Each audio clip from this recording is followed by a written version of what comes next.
Good morning everyone. मैं doctor Kamaljeet मान BSc home science part 1 के ई लर्निंग क्लासेस में आप सबका स्वागत करती हूँ। पिछले वीडियो में हमने स्टमक की संरचना पढ़ी थी, आमाशय की संरचना। आज हम पढ़ेंगे स्मॉल इंटेस्टाइन और लार्ज इंटेस्टाइन की संरचना, छोटी आंत एवं बड़ी आंत की संरचना। छोटी आंत एक ऐसी लंबी ट्यूब जैसी संरचना है, नलिकानुमा संरचना कह सकते हैं, जिसकी लंबाई लगभग एक वयस्क व्यक्ति के शरीर में 20 से 22 फीट होती है। मीन्स जो हमारी बॉडी की हाइट है उससे लगभग 3.5 गुना ज़्यादा इसकी लंबाई होती है। और ये इतनी पतली ट्यूब है कि इसका जो व्यास है, डायामीटर, वो सिर्फ 1 इंच होता है। जहाँ से आमाशय का जो पाइलोरिक भाग है समाप्त होता है, वहाँ से छोटी आंत प्रारंभ हो जाती है। हम पहले पढ़ चुके हैं कि आमाशय के 3 भाग होते हैं, कार्डियक, फंडस या बीच वाले को बॉडी कह सकते हैं, और लास्ट में पाइलोरिक भाग। तो आज हम पढ़ेंगे छोटी आंत की संरचना। ये आप डायग्राम देख सकते हैं। यहाँ से यहाँ ये इसोफेगस है, ग्रास नलिका, आमाशय जे के आकार का, और यहाँ पे मजबूत पेशियां हैं, पाइलोरिक संकोचनी पेशियां, जो कि आमाशय के अंतिम भाग, पाइलोरस भाग में उपस्थित होती हैं। और यहाँ से छोटी आंत प्रारंभ हो जाती है पाइलोरिक भाग के पश्चात। तो इस भाग में 2 नलिकाएं खुलती हैं, पित्त नलिका और अग्नाशय नलिका। ये अग्नाशय दिखाई दे रहा है लीफ जैसा, तो यहाँ पे अग्नाशय नलिका भी खुलेगी और पित्त नलिका भी खुलती है। जो पित्त नलिका है, आप सबको पता है, हम पहले भी बात कर चुके हैं कि जो पित्ताशय है वो सिर्फ लिवर में बने हुए पित्तरस को संग्रहित करने का कार्य करता है।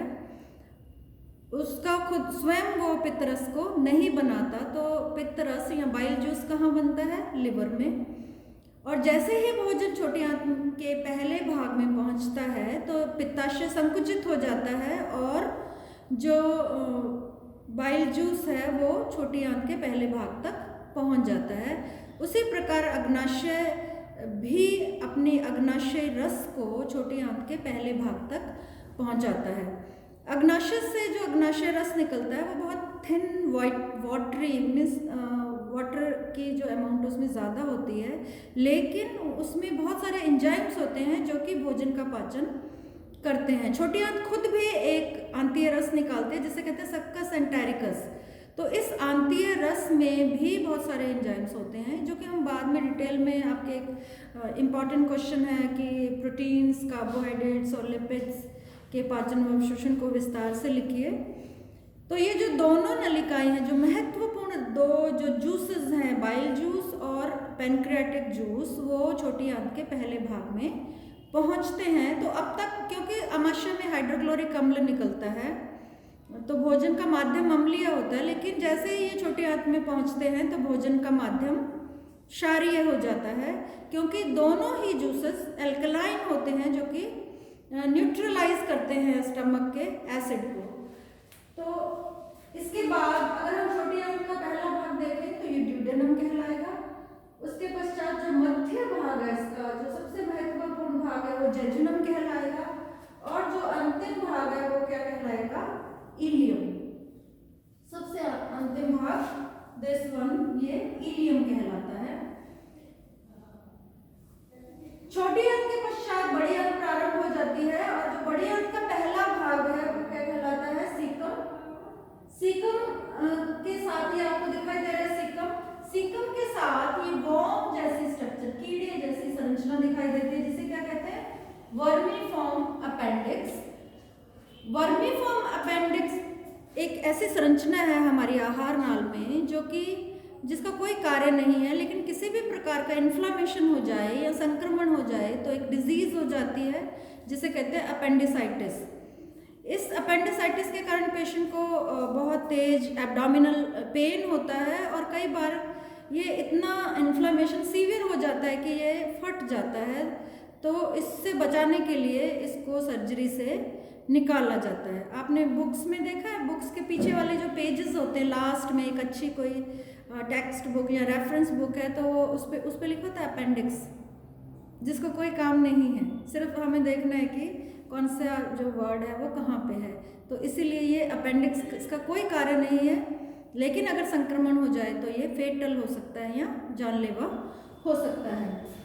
इसके बाद जब ये बड़ी आंत है अगर ऊपर की ओर है होगी तो इसे अपवाही या आरोही कॉलन कहते हैं, असेंडिंग। अगर ये क्षैतिज होगी तो अनुप्रस्थ कॉलन या ट्रांसफर कॉलन कहलाएगी, और जो नीचे की तरफ होगी तो ये क्या कहेगी, अभिवाही या अवरोही बृहतांत्र, अभिवाही कॉलन कहलाएगी। इसके बाद जो अंतिम भाग है बड़ी आंत का वो क्या कहलाता है, सिग्मोइड कॉलन, और उसके बाद ये फूला हुआ भाग है जो कि मलाशय या रेक्टम कहलाता है, जहाँ शरीर के व्यर्थ पदार्थ संग्रहित होते हैं और फिर ये गुदा द्वारा या एनस द्वारा शरीर से उत्सर्जित हो जाते हैं। ह्यूमन फिजियोलॉजी एक ऐसा सब्जेक्ट है जिस पे एक सिर्फ स्मॉल इंटेस्टाइन पे आपको पूरी बुक मिल जाएगी। हमारा ह्यूमन बॉडी इतनी कॉम्प्लिकेटेड है, लेकिन क्योंकि आप फर्स्ट ईयर के स्टूडेंट हैं तो हमें सिर्फ बेसिक्स कराने हैं आपको, जिससे कि आप इसको आसानी से कर सकें आपकी क्लास के अकॉर्डिंग। तो ये एक सिंपल बेसिक स्ट्रक्चर है जिसको आप बहुत आसानी से बना सकते हो और आसानी से इसे याद कर सकते हो। एक बार आपने डायग्राम बना लिया तो आपको किसी भी तरह की प्रॉब्लम नहीं आएगी। और इनसे आमाशय से या स्टमक में कौन कौन से एंजाइम्स निकलते हैं, स्मॉल इंटेस्टाइन से कौन कौन से एंजाइम्स निकलते हैं, और लार्ज इंटेस्टाइन में कौन सा प्रोसेस होता है, जैसे रीएब्जॉर्प्शन, पुनः अवशोषण होता है बहुत सारे पोषक तत्वों का। तो इन सभी चीज़ों के बारे में हम नेक्स्ट वीडियो में बात करेंगे कि कैसे जो भोजन में जो हम जटिल पोषक तत्व ग्रहण करते हैं वो कैसे बहुत सरल इकाइयों में परिवर्तित हो जाते हैं। जैसे आप सभी को पता है भोजन का जब पाचन होगा तो कार्बोहाइड्रेट्स, जो कि कॉम्प्लेक्स कार्बोहाइड्रेट्स हम अपनी डाइट में लेते हैं, जैसे स्टार्च है, वो किसमें परिवर्तित हो जाएगा, मोनोसेक्राइड्स में, ग्लूकोज बन जाएगा। इसके अलावा अगर हम प्रोटीन्स लेते हैं तो वो एमिनो एसिड्स में परिवर्तित हो जाएंगे, और अगर हम लिपिड्स लेते हैं तो वो फैटी एसिड्स और ग्लिसरॉल, वसीय अम्ल एवं ग्लिसरॉल में परिवर्तित हो जाएंगे। तो जो तीन महत्वपूर्ण मैक्रो मॉलिक्यूल्स हम डाइट में लेते हैं वो अंत में किस में परिवर्तित होंगे, उनकी सरलतम इकाइयों में। और जो छोटी आंत है उसके जो अंदर की लेयर है उसमें उंगली के समान संरचनाएं बनी हुई होती हैं। एक इंटरेस्टिंग फैक्ट है, छोटी आंत की संरचना अगर हम देखें, इसका जो बाहरी लेयर है और इसकी जो अंदर वाली लेयर है वो 600 गुना अधिक होती है। जो बाहर की परत और आंतरिक परत 600 गुना अधिक होती है। तो इसमें जब अगर आप दो धागे लें जो कि 1 मीटर है, नीचे वाला 600 मीटर है, तो और बराबर रखें उसको, तो ऑब्वियसली अंदर क्या बनेंगे, फोल्ड बन जाएंगे। ये इस प्रकार के फोल्ड बन जाते हैं, जिसे क्या कहते हैं, विलाई या अंकुर। एक सिंगल जो उंगली के समान संरचना वो विलायस कहलाती है, और बहुत सारी बनती है तो इन्हें विलाई कहा जाता है। जैसे माइटोकॉन्ड्रिया अगर सिंगल होगा तो माइटोकॉन्ड्रियन, और ग्रुप में होंगे तो माइटोकॉन्ड्रिया। तो ये जो विलाई है इस पे छोटे छोटे, हर एक विलाई पे 500 से 600 माइक्रो विलाई होते हैं, सूक्ष्म, अति सूक्ष्म अंकुर होते हैं। तो जैसे टूथब्रश पे ब्रिसल्स होती हैं, वैसे ही हमारी पूरी आंत में एक ब्रश बॉर्डर बना हुआ है इन विलाई के द्वारा, और उसके ऊपर उपस्थित वेलवेट जैसे होता है। वेलवेट में छोटे छोटे फाइबर होते हैं जो कि कट होते हैं। ये ऐसे पूरे फाइबर हैं जो कि पूरी आंत में एक ब्रश बॉर्डर बनाते हैं, जिससे कि जो आंत का पृष्ठीय क्षेत्रफल है, आंतरिक पृष्ठीय क्षेत्रफल, वो बढ़ जाता है, और उसका जो अवशोषण की सतह है, एब्जॉर्प्टिव लेयर, सरफेस, वो बहुत ज़्यादा बढ़ जाती है और पोषक तत्वों का आसानी से अवशोषण हो जाता है। तो हमारी ह्यूमन बॉडी एक बहुत कॉम्प्लिकेटेड फिनोमिना है, लेकिन सभी को बेसिक्स तो पता होने चाहिए, इसलिए ये बहुत इंटरेस्टिंग सब्जेक्ट है। और हमें हमारी ही शरीर के बारे में महत्वपूर्ण जो भी संरचनाएं हैं हमें पता होना चाहिए। तो हम नेक्स्ट टॉपिक में पढ़ेंगे कि कैसे हमारा जो पूरा जीआईटी है, गैस्ट्रोइंटेस्टाइनल ट्रैक्ट, किस प्रकार से पोषक तत्वों का पाचन व अवशोषण करता है। और एक जो बहुत ज़्यादा रिसर्च आ रही है इस समय, बहुत ज़्यादा, कि कुछ लोग बहुत ओबीज हैं, वो कुछ नहीं खाते तो भी मोटे होते जा रहे हैं, और कुछ लोग हैं जो कि बहुत ज़्यादा खाते हैं लेकिन फिर भी वो बहुत लीन एंड थिन है। तो इसका एक प्रमुख रीज़न है आंत का लीक होना, लीकी गट। हमारी जो डाइट है, हमारा जो लाइफस्टाइल है, जिस तरह से गेहूं पे बहुत रिसर्चेस हो रही है कि जो हम व्हीट खा रहे हैं वो हमारी आंत को नुकसान पहुंचा रहा है, कि ये जो हम चपाती, गेहूं की चपाती खा रहे हैं वो हमारे लीकी गट के लिए रिस्पॉन्सिबल है।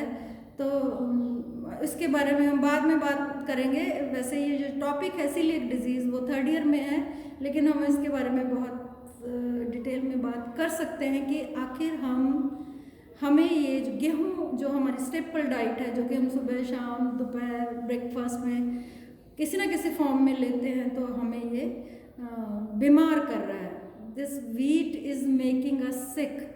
तो इसके बारे में हम बाद में बात करेंगे। आशा करती हूँ आपको स्मॉल इंटेस्टाइन और लार्ज इंटेस्टाइन के स्ट्रक्चर समझ में आ गए होगी। आप अकॉर्डिंग टू योर क्लास, जो आपका क्या 1st ईयर में है, तो आपके लिए इतना ही काफ़ी है बेसिक्स, और आप इस डायग्राम को अच्छे से बना सकते हैं। आप स्क्रीनशॉट ले सकते हैं इस डायग्राम का। इसका आप स्क्रीनशॉट ले लें और मैं आपको व्हाट्सएप पे भी इसका स्क्रीनशॉट लेके भेज दूँगी। Thank you so much.